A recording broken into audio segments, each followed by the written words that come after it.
this laptop here is most likely a USB camera. It's called a UVC camera.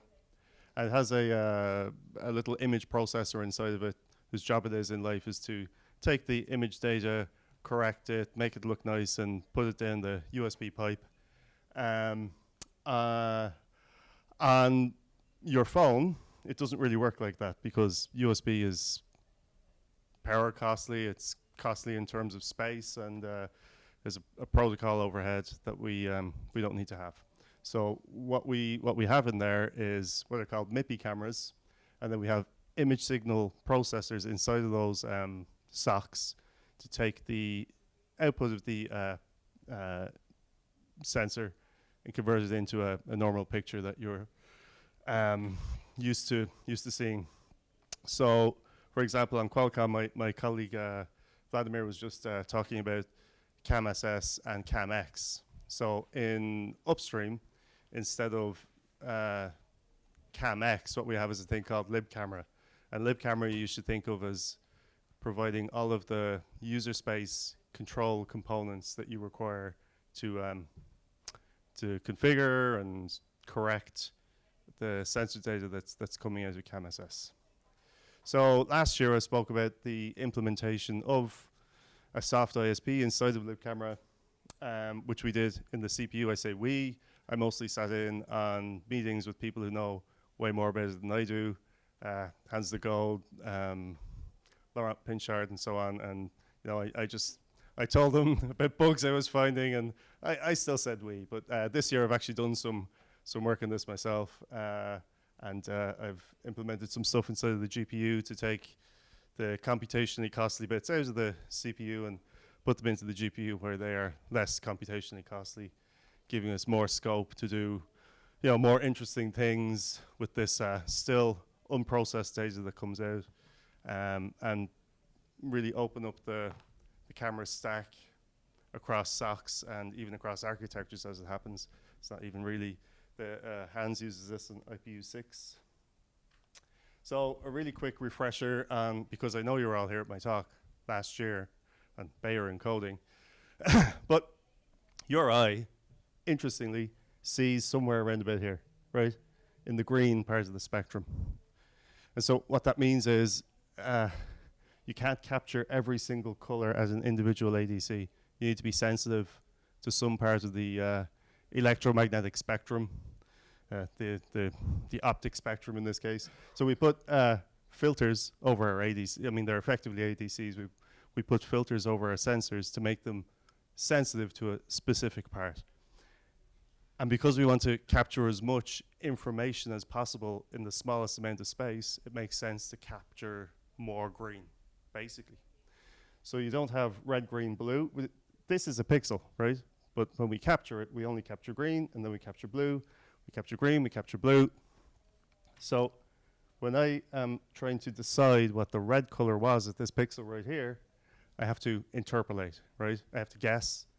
And there are various different methods to guess at what the color value is, but it should surprise nobody that when you're guessing, you look at adjacent pixels, you measure the value at that pixel, and you say, well, if my green intensity is X here, and the red intensity at the adjacent pixel is Q, then the intensity of the red at the green pixel was some derivation, most likely, because of, you know, locality, right? So I basically just described nearest, right? So the nearest, you know, looking at the nearest pixel and interpolating for red, green, and blue what the value most likely was at that pixel. And in really simple terms, that is a Bayer image. You get a pattern like this out of your sensor, believe it or not, and you must translate it into a nice, you know, picture of a cat jumping off the sofa or something. So I covered UVC cameras, really. I covered CSI MIPI cameras. So you have USB cameras, and then you have these cameras that basically don't have the whole ISP hidden away behind the other end of a USB link. They have them encoded inside of the SOC. And you know, your Qualcomm, your Apple hardware, these are all examples of SOCs that have these ISPs in them. Other examples, yeah, Raspberry Pi is a very famous example of this actually. When the Raspberry Pi came out, it had a closed source driver, and it was unliked in the community, and eventually they moved their ISP offering into libcamera. So when we talk about CamX on Qualcomm, the equivalent interestingly in the commercial socks that are sold based on the Raspberry Pi, those Broadcom socks is all based around libcamera now. So it is, the de facto standard in the open source Linux space to do any kind of camera configuration, which is why that's where we're doing all the work to enable these MIPI cameras upstream. So, this is Bruce Lee. Enter the dragon, right? So the dragon in this situation is image signal processors, as I just alluded to. They are fantastically complex. They're an information domain in themselves. Here are some of the things they do: black level correction, face detection, auto exposure, auto gain. I'm doing a very broad brushstroke here when I say ISPs, because you have the hardware component that lives in hardware, you have a user space component that runs logic, and we kind of broadly refer to all of that as a hard ISP, but really hard ISP means, for example, I debayer in hardware. I get an image out of hardware that has all of the necessary statistics about the image provided to me in a structure, and I can just process that statistical information of the Bayer information in user space without having to do any computation. And this is a picture of Bruce Lee. It's a very good movie. Here's an example of a logical pipeline of an ISP. So you get your Bayer image, black level correction, bad pixel correction, so you can have bad pixels. And when you're doing your interpolation, you look to see if a pixel is too bright or too dim based on the pixels beside it, and you correct for them. Apply gain control, demosaic, so debayer, white balance. This part here, I'll be honest, I don't understand, but it's on the diagram, it looks good. And then you get your image output at the end. I'm comfortable enough to say there are significant parts of this I don't understand. I mean, I understand what they do, but that's okay. We're all engineers, we can learn. So libcamera right now, upstream, has CPU ISP, and what this does in the Linux user space is it takes the data in from the camera into libcamera, we debayer it, we do, at the moment, auto white balance gain, so we know which sensor we're talking to, and we can set the gain higher or lower. This is a necessary thing in an ISP. Gamma correction, but this is very CPU intensive, which is okay for the likes of the IPU6 or this laptop here, which I'll pass around, the Qualcomm SC8280, because they have enough computational power to deal with it. But when you really start pushing down to the low end, I don't know if you would consider IMX8M low end, but I mean, for me, it's mid, but I suppose I'm showing my age. And other processors, right there. Other processors don't necessarily have enough power to do even this small subset in the CPU, right? So really what we need to do, so here's an example of the thread structure, effectively, of what we're doing in libcamera at the moment. You have one thread, the soft ISP thread, takes the raw input, does the debayer YUV, passes statistics of that debayer over to the soft IPA, and will then correct the colors, right? It'll say, well, the red should be shifted up here, the green should be shifted up here. Go for it. What is the performance of that like in terms of the final picture? So you Yeah. touch on like Yeah. CPU intensity, but so depending on your platform. Could you repeat that? So so the question is, what is the performance of the computation on the i.e., can you get 30 frames per second? And the answer, no. Like what the picture quality is like. Picture quality, it doesn't make a difference, right? Because it's a logical process. So you get the end of the logical process. The the difficult part is, can you keep up with the data rate of the data you're being fed? And the answer is sometimes yes and sometimes no. It depends on the resolution of the image and the power of the processor. So you calculate all of that stuff here in the IPA thread, and you pass it back to the soft ISP. Now, I don't have it on the diagram here, but when I'm replacing the CPU ISP, I'm just replacing this part here because I'm lazy, and I know that very smart people have already done a whole bunch of work here to calculate how to correct the image. So all I've done is I've consumed the parameters that come back from this soft IPA and fed them into the GPU in a way that the GPU can consume. So actually, I don't really need to know a whole hell of a lot about color correction matrices. I just need to take the data, understand the data, and apply that data when I'm doing the debayer phase. And that's effectively what I've just described to you there. What we had up, so you're going to ask, why aren't you doing it in Vulkan? Vulkan's cool. And why aren't you doing it in Rust? Rust is cool. And the answer is because I'm 45 and I don't like new things. But the other answer is we had existing code upstream in libcamera, debayer shaders that already took the 10 or 12 or even 8-bit Bayer input and could decode that without any of the color correction. They could debayer it and display it in QCam. Actually, Andre over here did a lot of the work on that.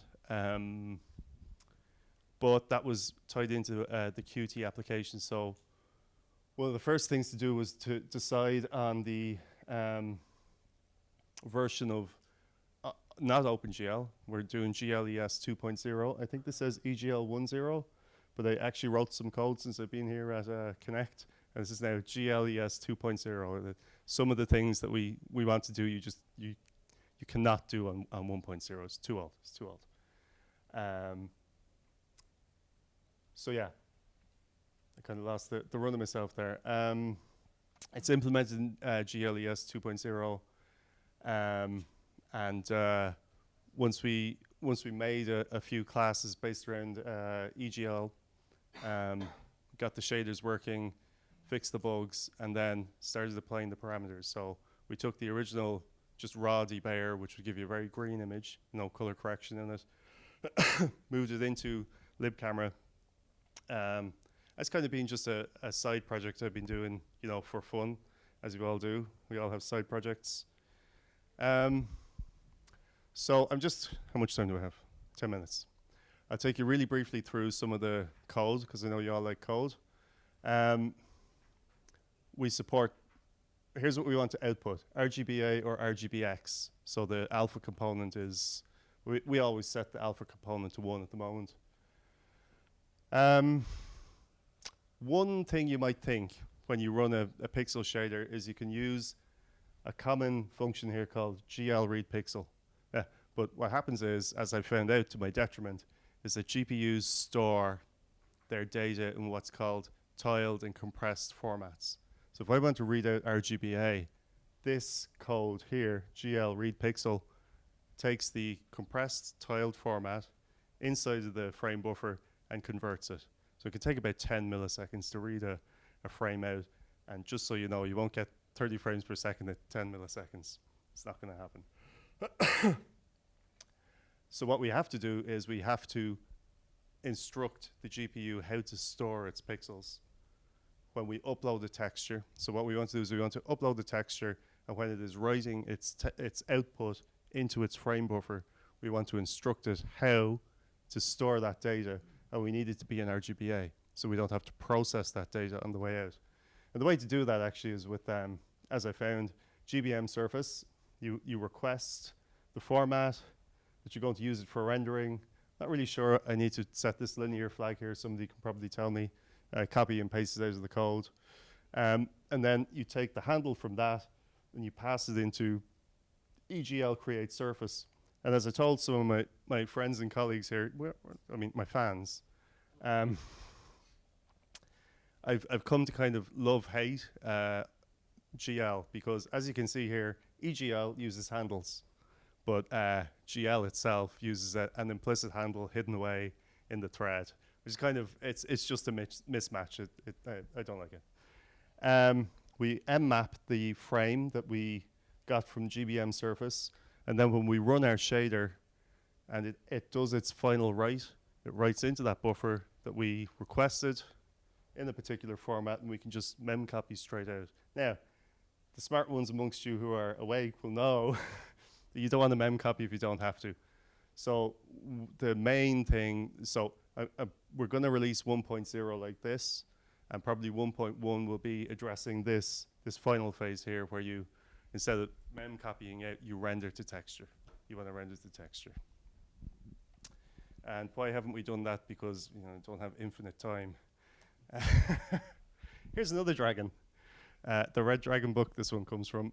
But the topic here is kind of slaying the dragon of the ISP, right? So bringing it down to a less combative form, to a more civilized form that you can read.